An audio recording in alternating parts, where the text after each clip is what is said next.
I'm your host, Dino, and get ready to be inspired as you learn exactly how to own your role. Welcome once again, everybody, to the Own Your Role podcast. Excited to have you here for another episode where we get to dive in and talk with unique entrepreneurs. As always, everyone, thank you so much for sharing this podcast with your friends and colleagues and letting them know about the information you're receiving here. We've had some really powerful podcasts the last couple of weeks. And as you know, we release every week. So make sure you do hit that subscribe button so you are alerted when new podcasts are dropped. Today, we get to talk to Dre Baldwin, who is a really fascinating entrepreneur. Has a program called Work on Your Game, and we're going to get to dive a lot into his story. Before we do, I want to make sure that people, if you're listening to this, you're going to go and look him up, find out more about him on LinkedIn and IG, and we'll send you all of the specific addresses for that. But, as always, we love it when you support our guests, because our guests are here talking about some really, really important things that I think can help shape and shift your business and your life altogether. So with that being said, let's get started with the show. Dre Baldwin, welcome. Thank you for having me on, Dino. I'm excited to be here. Excited to have you. So, Dre, one of the things we do is we always talk first about stories, because I believe that stories are what connects every single one of us, no matter what our background, where we came from. We've all got stories and we go like, oh yeah, me too. Would love to hear your story and where you came from, why you decided to get into this crazy business of consulting, and then dive in a little bit into what is Work on Your Game all about. Yeah, I gave you the 2 to 3 minute version. So I come from the city of Philadelphia, PA, live in Miami, Florida now. I was always into sports growing up. I finally settled on basketball around age 14, which is pretty late for someone who's trying to go somewhere in the sport, such as college, let alone the pros. So I only played 1 year high school ball, went to college, had to walk on to play college ball. Those who don't know what that means, it means you're not invited. You just show up and hopefully work your way onto the team, which is pretty much what I did, worked my way onto the team. But it was only at a Division III level. So even though I played college ball, it's at D3, and D3 players that's the third tier of college sports. So those of you who are casual sports fans, what you see on TV is Division I. I was down Division III. So the pros usually come from the D1 level. So getting out of college, again, nobody was checking for me to play pro. My first year out of college, I worked a couple quote unquote regular gigs. I worked at Foot Locker as a manager. I worked at a gym called Bally Total Fitness, selling gym memberships. They're out of business now, not because of me. I sold a lot of memberships in the summer of 2005. And then I went to this event called an exposure camp. It was like a job fair for athletes. For those who are not familiar with it, you pay to go to this event, and you get about 200 people like you who think they're good enough to play pro, but they're not playing at that moment. So it's basically a meat market type of event, and you try to show that you're good enough to play pro. And the people in the audience are decision makers who can actually change your career. So it's kind of like a casting call. So I played pretty well at that event. It was in Orlando, Florida. Me and a couple of college teammates, former college teammates, we rented a car in Philly and drove to Orlando. So that's about 17 hours for those who know geography. Yeah, and I had to negotiate with my boss at Bally Total Fitness to get the weekend off to go to that event, which he granted me.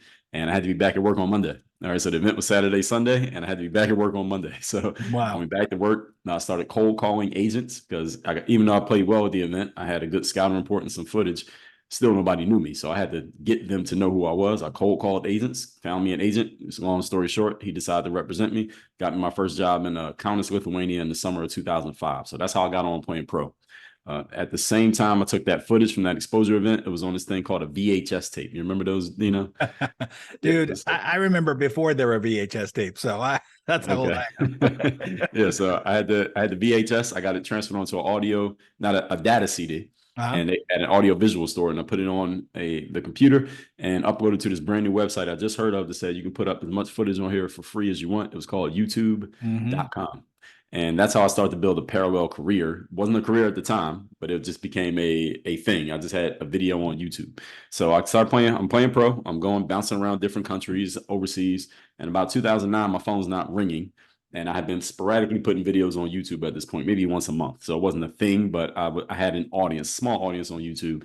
Now my phone's not ringing to play pro basketball. That was my main thing. I didn't care about the internet.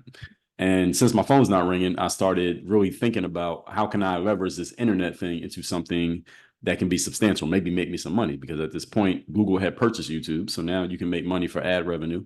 I had just finished reading Tim Ferriss's 4-Hour Work Week, where he gave a little example of how you can leverage the internet to actually create a product and sell it. He had a little exercise you could do that can prove the validity of a product.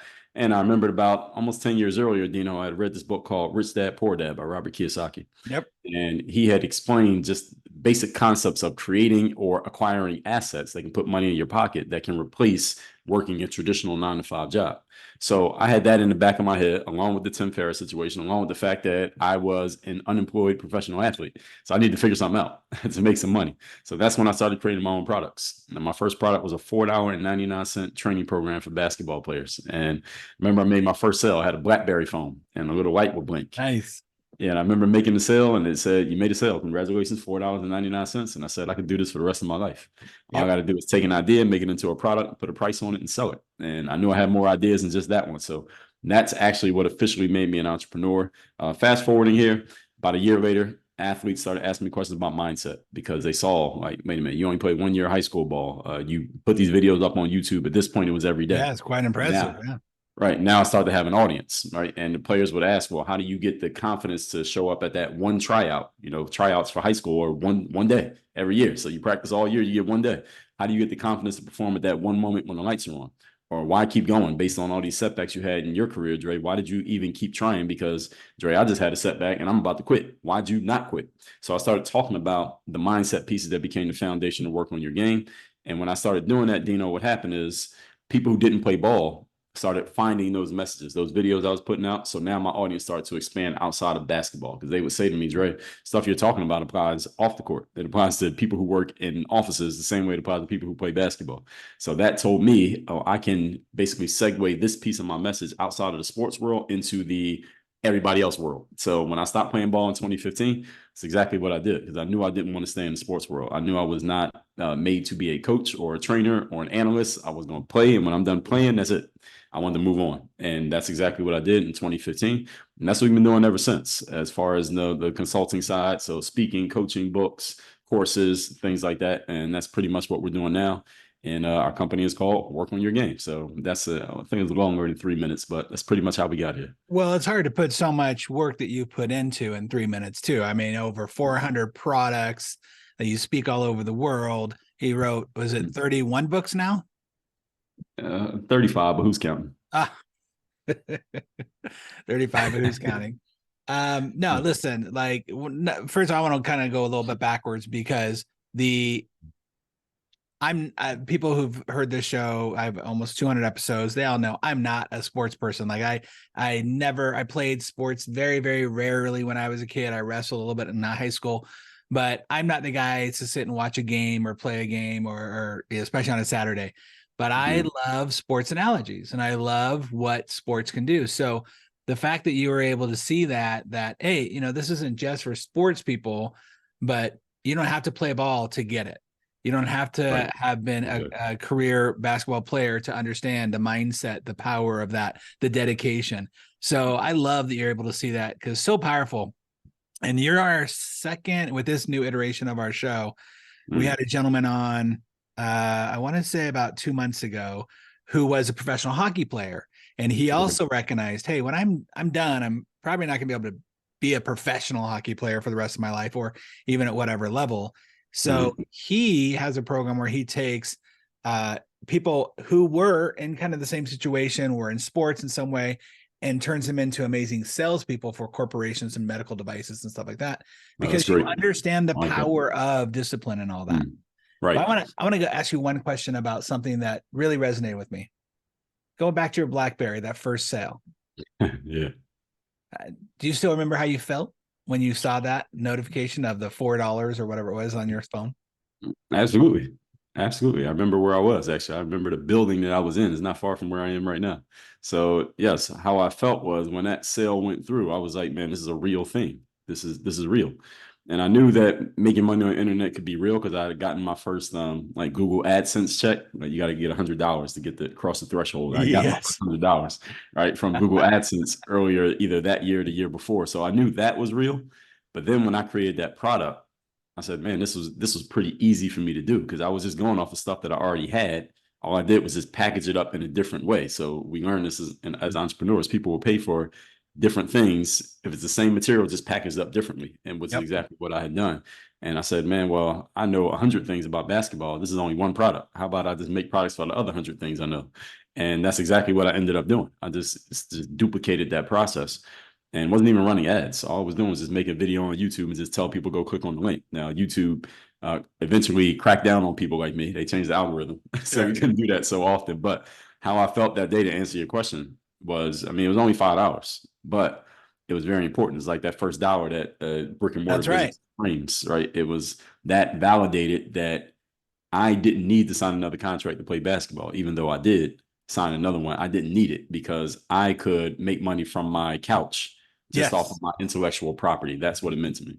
That's and I asked the question because when you mention that, and whenever anybody mentions that first kind of sell, especially off of, like you said, something out of my head, something that I created, something that I didn't have to go and get from somebody else, but I did the work, did the labor, and I created it. I always get taken back to the first time I ever sold a seminar where I was teaching around real estate on how to get the deed and not actually flip houses. And I remember that first guy. I remember the guy's name, Mitch, that came through, and it was like $97. And I walked out of my office, and I wasn't walking, I was on air. Right. It's just, and I love that moment. And I hope that all of you listening right now can actually take yourself back there when you're having those doubt moments, when you're having those frustration moments, because that's exactly what I do, where I have to go like, you know what? I started from nothing before and I was able to make it happen. This is just a restart of whatever I'm figuring out to do right now. It's amazing. I love that. So what is your favorite thing about creating the courses and the coaching that you do? Why do you find so much fulfillment in it? Well, number one was just going back to reading Kiyosaki. I mean, I got to tell you how I got introduced to that was because I responded to a bulletin board posting on my college campus that said, make unlimited money in the summer, unlimited income potential, stuff like that. And it turns out that the guy who put the bulletin board posting up was doing network marketing, which I had never heard of. But even though I didn't start a career in network marketing, I dabbled in it, and I'm forever thankful for that because my network marketing experience was my red pill that got me out of what college was preparing me for and got me into knowing that I was going to be an entrepreneur. Because that experience, first of all, they would say at the first meeting I went to, 80% of the meeting, the guy on stage was just breaking your false beliefs about the things that we thought are true about making money in business. And what's crazy about that is I was in the middle of a 4-year business degree when I went to that meeting, and the things he was talking about in that 45 minutes, no one ever said in 4 years of college. So that was the first thing that opened my eyes. And the second thing was, he said, when you leave the room, there's some nice ladies at a table outside the hotel room that are selling books. And those books are called personal development. And he said, you need to get those because if you're going to build a business, you got to build yourself. And that made perfect sense to me. And I didn't know there was a genre that was based on intentionally and constantly changing your thought patterns to change your outcomes. So that was the second thing that got me. And then the third thing was just the experience in network marketing where the people would say, well, look, doesn't it make sense that if you and another person have the same job and you do more and better work than them, that you make more money? I said, yeah, that makes sense. That's exactly what I want. And he was introducing the concept of sales. Right? In sales, the best performers make the most money, as opposed to everybody getting the same pay, no matter who does a good job or a bad job. I said, I want to be paid based on my performance, and I'm an athlete. All right, we are in the performance world. Right. So all of those things made perfect sense to me. So that's how I kind of got I forgot what your question was here, Dina. Well, just why is it so important to you to bring that kind of mindset in the personal development? Why do you love that part so much? The personal development part so much. Yeah, because I've always been a reader. I've always been into reading, and my mom's an educator, so she had my sister and I reading from a very young age. My sister's a year older than me, and she's a college professor now. So for me, I was always into the books, and when my mom would go to the bookstore, because this is before Amazon, you had to actually go to the store to get books. She would go to wherever she was getting her stuff. I would go to the sports section and the human psychology section. That's what they used to call it before they branched it out into personal development. So I would always go to that section and just browse because I was always interested in how the way we think controls the way that we behave, how it influences the way that we behave. And I always knew that I thought a little bit differently than most of the people around me in ways that I could not quite articulate back then, but I can articulate now. So I was always interested in that stuff. So when the personal development part came around, again, it just made sense. Now, again, people have to understand network marketing. These people have polished that presentation. That's a professional presentation. They know exactly what they're doing, and every piece is said for a reason. So they're just stair stepping you exactly how they want you to go. And again, that was a great experience for me because it opened my mind that I can just go out and sell and I can make more money just based on my performance than just based on my time. Because if you just trade your time, then there's only so much time you have. But if Yeah. you are trading performance and you can leverage your performance, then you can make more money. Again, it made perfect sense to me the first time I heard it. And again, Dino, I went to college for 4 years. I got a business degree. No teacher ever said I'm that. sorry. No, I feel the same way. I didn't go to college. I was one of those kids knowing earlier on, like, this is not going to work out for me. I had a real hard time in school because I didn't know I had dyslexia at the time. But, um, it was one of those things where I'm just like, what am I going to do to make my life happen? Because I got to figure something out. And it was really around that mindset, personal development. But you mentioned your mom and how she really focused on making sure you and your sister were readers, which I think is incredibly powerful. As you started to change your mindset around what is possible and realizing it's up to you, stuff like that, were there people in your life that ended up being those crabs, right? Trying to pull you back down, or people like, come on, man, that's just a scam, or get rich quick schemes or anything like that? Did you have those naysayers? Not really. I mean, of course, if you engage in, I mean, anytime you jump in network marketing, you're going to get somebody telling you as a scam, as a pyramid scheme. Of course, you get a couple of those, but it wasn't anybody like super close. I mean, my dad was my first customer. So my parents became my first customer. My dad still, I believe, still has the service that he signed up for back like 20 years ago. Really? Yeah, I think he still had it. Last time I asked him, he still had it. So yeah, he got the service because it was actually a good product. So the product was nothing questionable about that. And as far as people trying to pull me down, not really, because first of all, Dino already had the pipe dream. I was going to become a professional athlete coming out of a Division III college. So true. I was True. already, I was already like, a little whatever. bit. He's delusional. Whatever. Yeah, I was already off the beaten path anyway. So getting into They're like, sales, there's Dre again yeah, talking about his dreams. exactly. That was almost like a step closer to the normal to get into sales rather than trying to be a pro athlete. That was the even crazier idea. So That's true. I think my parents were just hoping that I figured it out, Yeah.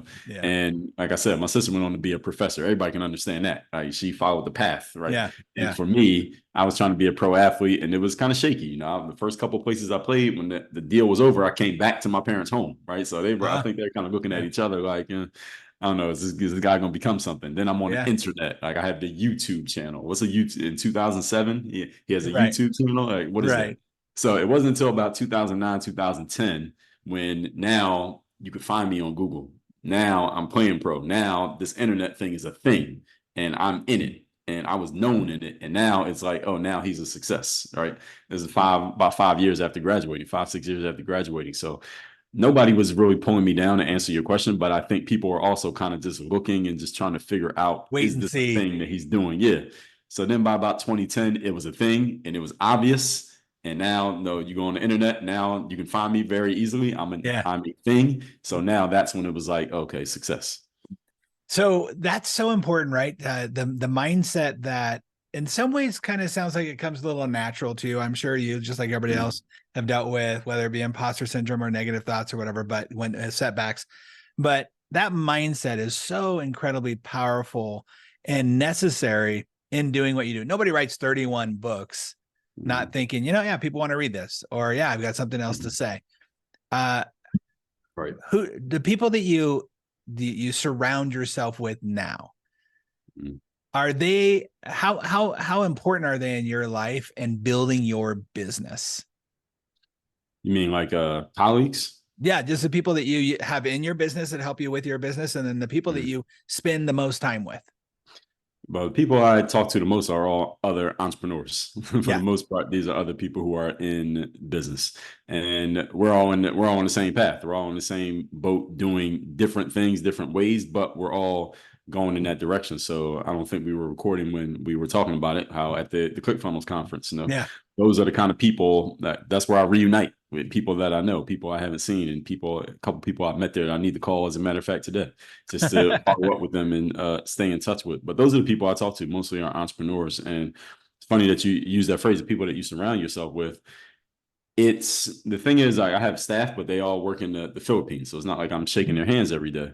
Yeah. But for me, what I tell people all the time is that these days you can surround yourself with people without actually knowing them. you can surround yourself with someone virtually. Like someone Yep. can subscribe to this show and they can surround themselves with Dino without ever meeting Dino. You Yeah. just need to consume more of this stuff than of the nonsense. Right. And it's the same thing that you can do with books. It's the same thing you can do with courses or podcasts or a YouTube channel that has some actual substance or whatever it is.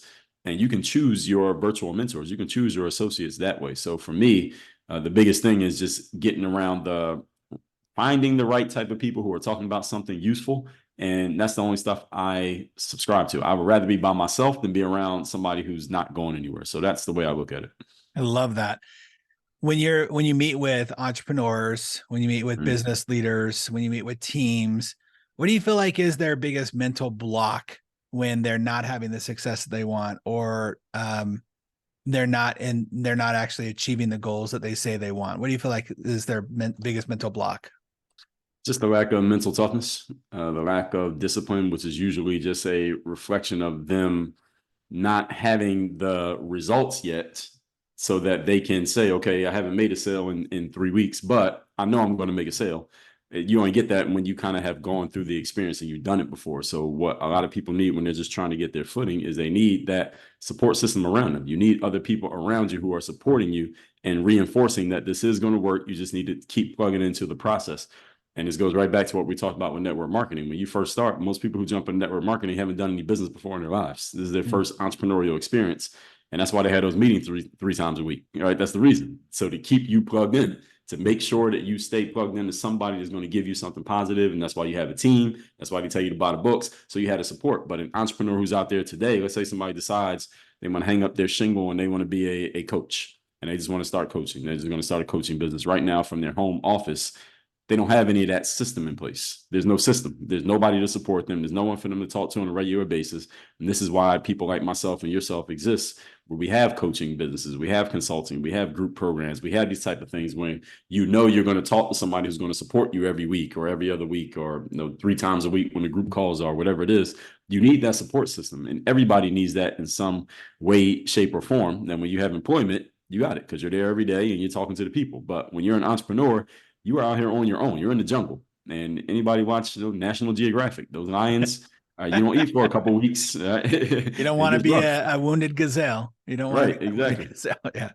Well, that's so true. And it is every day is a new adventure inside of being an entrepreneur. One of the reasons why we talk to unique entrepreneurs, and I think entrepreneurism in general is unique as it is, but unique entrepreneurs who've really taken their basic skill sets that they were sometimes born with, sometimes cultivated a little bit more, maybe a little bit of both, and actually turn that into not only a career, but a career that has had a massive ripple effect on other people. Who is it that you look to when you're looking for your ideal clients? Who do you love? What's the type of entrepreneur or person that you love to work with? Excellent question. I'm looking for someone who, first of all, they understand the value of having coaching. I found in my experience in the coaching industry, the best clients, new clients to get are people who have coaches, who have had coaches before, because they know what it looks like, they know what it feels like, they know the process, they know how it goes, and they have a pretty good idea of what they want. So when they find someone like me, they know, all right, this guy has what I need. Let's get to work. And you're not really teaching them something new. They already know the deal. They just got tired of the old person, or they haven't had a person in a while. They just want a new person. They've identified me as that individual. So that's one thing. Secondly, is a person who they just understand the value of investing in themselves. Because again, as I said, they've already done it before, and they're clear on what they need. They know exactly what they want, and they know that I'm a person who can provide it. So this is a person who will say something like, and I have a very wide range of clients, just given my background. I have very eclectic clients that often come from industries that I've never worked in before. So I got finance people. I got people coming out of the military. I have people with brick and mortar business. I've never done any of those things, but they still come into my space because they like the way that I deliver it, and they like for example, I'll give you an example. I have clients who are earning $500,000, $600,000, $700,000 a year in their businesses. And they say, well, Dre, is not the making more money thing. Of course, they want to make more money, but that's not the main thing they want from me. They want from me, well, look, I have gained 50 pounds because I'm at work all the time. I'm not spending as much time with my wife as I want to. I'm not working out like the way I used to. I'm not spending as much time with my kids. Can you help me get my off work life structured and scheduled and disciplined? Because I know you're big on the discipline thing, because they see I talk about it. Yes, I run my business, but I get up every day and I work out. I take a walk every day. I'm doing 10,000 steps a day. I eat no plant-based. I drink all this water. I show people that, and they hear me say it, even though that's not even the emphasis of what I'm trying to say. People catch little things. You don't even notice what people are catching about what you say. So it'll be something like that, or I'll have someone who is running a business and their business is growing every year, and they're like, well, I just don't feel like I have the personal confidence. Can you help me with the confidence piece? So about half the people who I work with, interestingly enough, is not because they need help with making money. It's not that we don't talk about making money, but that's not the main reason they come to me. They come to me because they're looking for something else that is not about the money, but they believe it will help the money. And then on the other hand, you do have the entrepreneurs, people who are transitioning out of full-time jobs, or they're making 200 grand a year and they want to replace that 200 grand with their business. And they want someone like me to help them just with the foundational pieces. You understand how to run, what marketing is, how to put together your business structure. How are you going to write this book? How are we going to sell it? Let's put together your sales funnel. So again, my clients run the gamut, but the main thing they want from me, to finally answer your question here, is when I ask them, what is it about my approach that really draws you in? And people say, Dre, I like the fact you're no nonsense, you're straight to the point, you're no fluff, you're no BS. I like that you're real, I like that you're direct, I like brass tacks. These are the kind of things I hear people say. And the funny thing is, and I tell people this all the time when I share that, is that they don't say anything about the tactical or strategic things that I talk about. Right. It has nothing to do with any of that. Even though I'm good at it, that's not what separates me, because there are a million people talking about this stuff. Yeah, totally. And again, it's not like I'm mediocre at it, but that's not the thing that is really bringing them in, because there's a lot of people doing that. What makes you really unique is your way of doing things, because that can't be replicated. Yeah. Well, I mean, with your company being called, work on your game, you can totally understand where people would see what you do and be like, well, there are multiple games we're playing, right? There's the mental game, right. There's the marriage game, there's the physical game, there's the business game. So you can help them tackle all of those things, which I'm assuming has helped you in the creation of, well, there's something I haven't written a book about. Maybe I should write about that. And that's how you create even more. Yeah, pretty much. Yeah, that's how I create all my content, the free and paid. Yes, it's based on, if I get asked the same question over and over again, let me create something to answer that question. I love that. What was the first book that you published?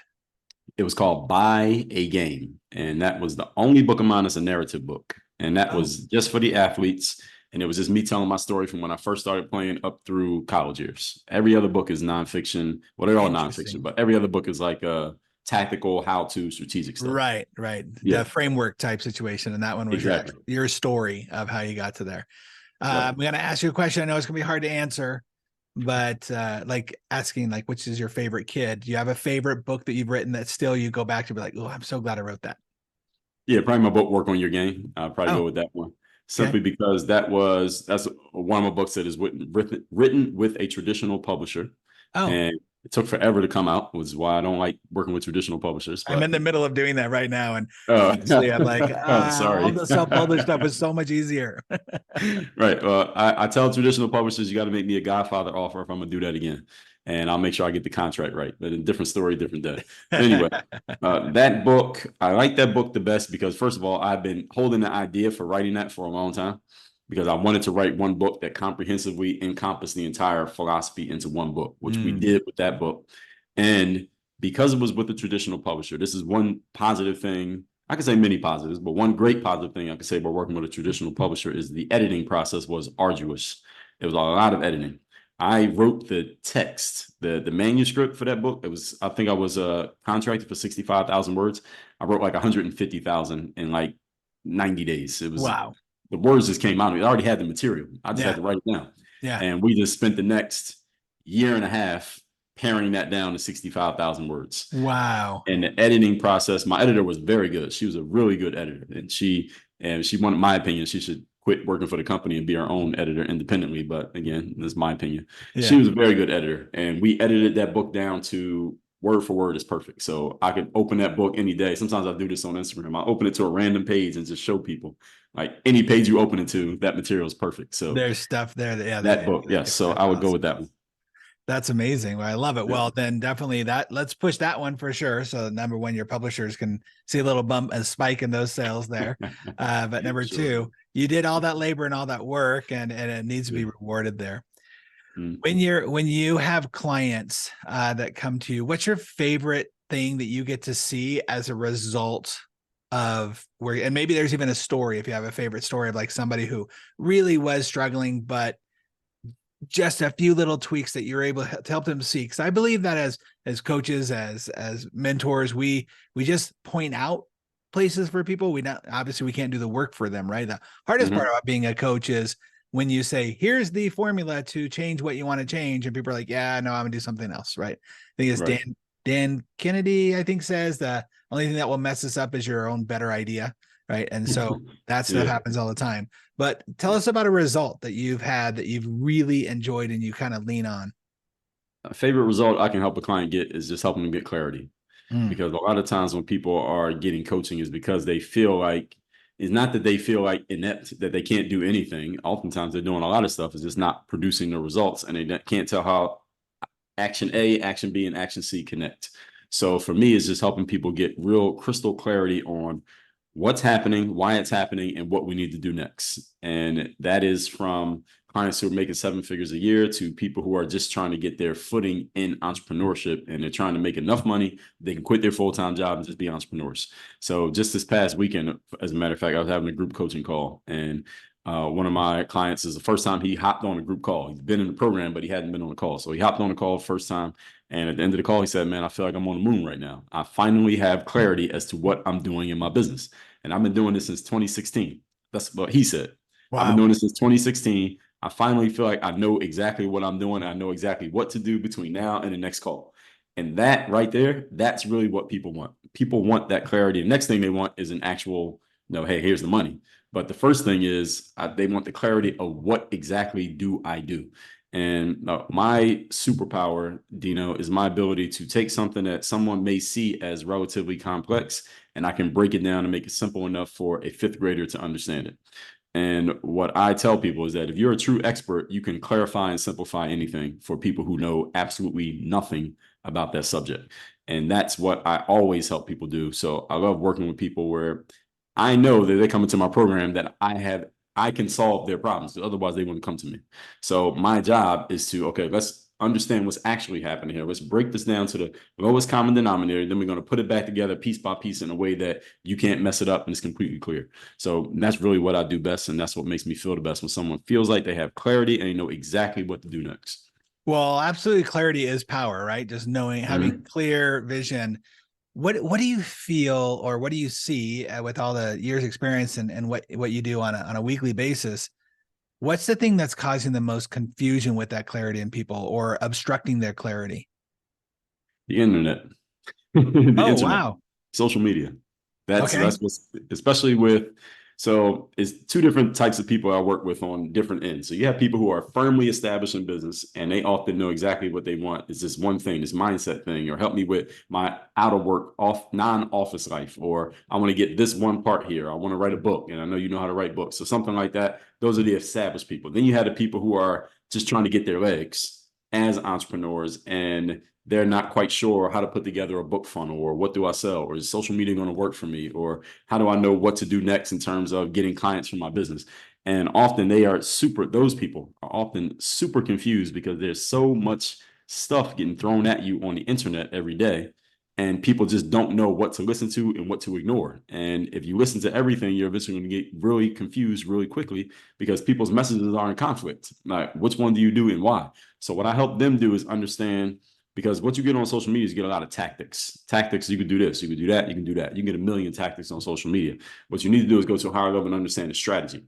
What is the plan of action that leads to you doing these activities? And then the higher level is the principles. And speaking of someone like Dan Kennedy, I am a big fan of Dan Kennedy, because Russell Brunson bought Dan's company. So Dan's been at the last couple events. No BS world. Yeah. Yeah, I got his whole lifetime of work books right here on my shelf. So I'm a big Dan Kennedy guy. And he talks about the principles, right? And you need to understand the principles of business, the principles of marketing, the principles of selling, that they apply anywhere, online and offline. I help people understand those principles. So now that you got this principle, now that you understand this, here's the strategy. And now that we have this strategy, now here are the tactics that we can try. But these are very changeable. They are very fungible. We can swap these out. Strategies don't change that often. The principles never change. So once people understand that, that's when they get the clarity. Because most of the time, people don't understand strategies or principles. All they understand are the tactics. and they're running around like chickens with their heads cut off. And this is how people end up confused. And that's when you say the internet, there's so much confusion, half stories, quarter stories out there of like, well, just do these three things. So funny. I didn't think about this until just now when you were saying that, but so I have a really morning routine that I try to do every single day. And it's whether it be cardio or workout or whatever. And I got a new ice bath, and I was like, I saw my wife this morning. I was like, well, because I was doing it in my normal tub. I got one for outside. It's snowing here. So it's like literally ice on the top, right? I get to break it off. And I was telling my wife, I'm like, well, should I go into the sauna first, then that, or I want to let my body to open up? And then when I work out, like there's all this, because there's so many half little parts out there. So what do I do? I go to the source. I'm like, let me look up Wim Hof and what does he say about stuff? Because I think he's the major source around a lot of that stuff. Right. But yeah, there's so much piecemealing ideas, and really, in some ways, I know they're trying to dumb it down, but they're making it makes it feel like you don't have to do all that much to be successful, which is, yes, partly true. But unless you know what those principles are, you're doing all the stuff all over the place, and that becomes exhausting and people give up. Right. And to piggyback on what you just said, so when you were trying to figure out what to do with your ice bath, you went to a source. You decided on an expert. I'm going to go to Wim Hof. I'm going to see what he says, and I'm going to follow what he says. And this is something I tell my audience, you have to choose your mentors, because you can't listen to everybody. There are too many people. And it's not that most of them are bad. Most of them are actually good. The problem is you can't listen to 8 different people on marketing, because eventually person 2 and person 4, their ideas are going to conflict. Which one do you listen to? So you have to pick your mentors and just listen to everything they say. And your mentors need to be people with a deep enough reservoir that you can always go to them and they have something on that topic. So that's really important. Like you said, Wim Hof. You also got down here in Miami, you got Gary Brecka. I don't know if you're familiar with him. Love him. The next guy. Yeah, right. So he's pretty good with his stuff too. So you had to pick your experts, whoever that's going to be in whatever areas. I tell people no more than 3 people. If you're going to want to learn sales, pick 3 sales guys. You want marketing, pick 3 marketing. You want basketball, pick 3 guys. And they should have enough material that you never run out and you never get to the bottom of their well, and they're actively in the game. You don't need to listen to anybody else. They know enough that they can help you. You just got to be disciplined enough to stick to whatever they're telling you. Well, that's interesting, because that's something you said earlier in the conversation about the amount of information you had. Like we talked about the well, how deep did your well go? Obviously, 20 years later, your well is way deeper than it was back then. But you had this well of information. Matter of fact, I believe one of your first books was about how to be a basketball player, right? Or an international basketball player. Yeah, Overseas Basketball Blueprints, actually right there, that blue book. Oh, okay. Overseas basketball. Sorry, my site. Overseas Basketball Blueprints. Yeah, tells you literally how to play basketball overseas. So I remember seeing the title of that on one of your marketing pieces, and years ago, I had a buddy who was an actor in Hollywood. And he was a part-time working actor to where enough he could get his insurance and stuff like that. And I remember it was one of the first times I ever ran into a Dan Kennedy thing and reading all this stuff about like, oh, you can get paid for your knowledge and your information. And I went to him and I said, man, you should create a book or a course on helping starving actors survive. Like, how do you get in your insurance and stuff like that? And back then he poo-pooed it. But I've seen 3 or 4 different people it's been almost 30 years now, but seeing that of like, there are people doing stuff like that. So when I saw yours, I went, see, you come from the well of what you know, share with other people. Because how many people read that book who maybe were in high school or college one or division, lower divisions that you were talking about, and being able to say, well, maybe I might not be able to be, on LeBron's team, but I can make a living, I can travel the world, and I can still do what I love to do. And so that well that you have, every single one of you listening to the show right now has a well of knowledge in multiple areas. Absolutely. And being able to tap into that. What is if you had to, I'm not going to ask you to do this, but if you had to, if like somebody came and said, you can only focus on one thing the rest of your life, and you're going to be the king of that thing, what would that be for you? Mindset. That's easy. Yes, absolutely. Mindset. If I could be the king of mindset, I'll dominate that space. Yes. Okay. Who is your king of mindset right now? Who do you turn to when you're like, oh man, I don't know if I can get over this, or why am I feeling this way? Because we're all human, right? We have those moments. Who do you turn to? If I had to turn to one person on a mindset, I'd probably go with Robert Greene. I like Robert Greene stuff. Oh, good stuff, right? Yeah. Yeah. So it's one of those, he's one of those guys that every time I go back, I'm like, did I read that before? Because I don't remember reading that. Like, it's Yeah. always good stuff. He's got good stuff. That's great. Yeah. Wow. It goes in depth, very in depth. What and when you talk about, we've talked about your favorite entrepreneurs to work with, and your favorite results. Where do you see yourself 5, 10 years from now? What do you hope to accomplish or continue accomplishing in bigger ways? A couple things. Number one, of course, we want to spread the message of work on your game. I think most people who are listening to this, Dino, never heard of me before this interview. So Yeah. is first of all getting the message out to where people have heard of you who never heard you. They never heard you, but they heard of you. And Yes. I'm not there yet. I'm still kind of, I gotta actually get in your face for you to know who I am. Where there's other people out there who, if I mention their name, people know who they are, even if you never tuned into their stuff. So we first of all got to get over that threshold. So that's just spreading the message, and one of those is being on shows like this. So I appreciate this. Yeah. Another thing is making sure that my heirs are going to be set up for success. I got one child right now. Hopefully, we can get Nice. another one, and he's only 16, about to be 17 months. So Wow. I just want to set him up for the future. I want to teach him, everything that I know. I want to get it all documented, just in case I'm not around to tell it to him. He also has it as a resource, so he knows where to go and what to listen to and what to look for and what to do and why. So I want to make sure all of that's documented. That's another important thing for me, family-wise. And then just continuing, as I said, pushing the message, getting in front of more people, getting more people into our world, making sure that we're producing results for them, of course. And then just using what we generate as far as, let's say, revenue, and then using that to get more of the smaller stuff out, let's say like the books and the courses and things like that. So just making sure that my name becomes more ubiquitous. And we want to make work on your game kind of like now Nike is just do it when it comes to athletes. We want to make work on your game that when it comes to personal and professional development. Love that. I appreciate what you mentioned about your son.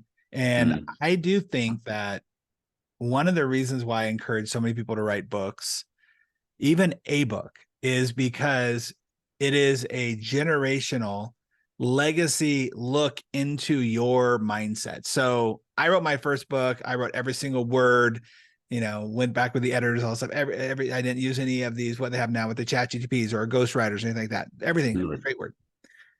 And I remember when I got done and I went, this has to do with business. It has to do with my concept and what I think are the most important things that people should work on in their businesses as an entrepreneur. But it really speaks to me and who I am. And so my son, my daughters, my grandkids, my great grandkids, this will be available for them to be able to see, hey, what did great grandfather think about business? And when we talked about principles earlier, most of the time, in general, principles don't change. So they'll be able to see that 2-3 generations from now. So that fact that you have 31 ways at this point, 35 ways that your son and future children and grandkids can look back and go, hey, what did Grandpa Dre think about this? I'm stuck. I'm concerned. Wow, he inspired me, because they've got all this documented information of your brain right there. Like that's AI for me. That is when people can look back and see that. So that's amazing. Congratulations. That's amazing. Well, I appreciate it. Thank you. And that documentation, is a big deal, and you want it to be around so that someone can always reference your material. So I hope my son, I want to teach him to read as quickly as possible so he can start beginning. Get reading my books. These are the bedtime stories are another dad book. Wow, that's amazing. Yeah, exactly. There you go. Exactly.